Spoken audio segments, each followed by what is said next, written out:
16 things that you should be doing if you want to improve your English.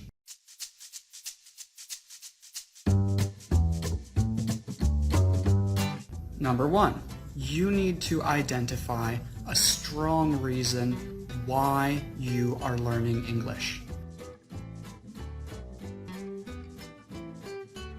This reason will help you to stay motivated when you don't feel like studying.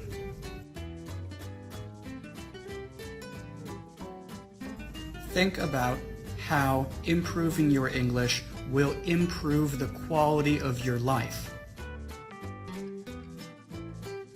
Maybe you will have a better relationship with your in-laws.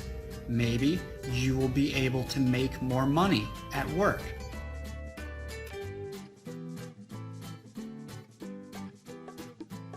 You should choose something that's really important to you. Something where when you don't feel like studying, you can say to yourself, "No, I'm not doing this because I want to speak English. I'm doing this because I want to have a better life and I'm going to study right now." Next, it's important to identify your weaknesses. You need to know what your weaknesses are if you are going to improve. You should be setting goals for yourself. Daily goals, weekly goals, monthly goals, maybe yearly goals.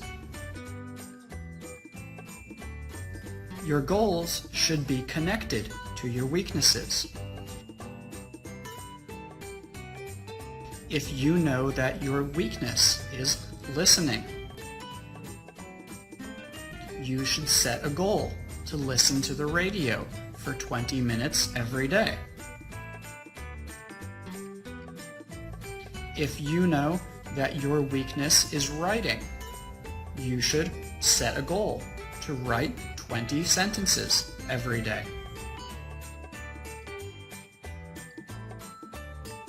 And these are just examples, but I want you to see how your goals should be connected to your weaknesses.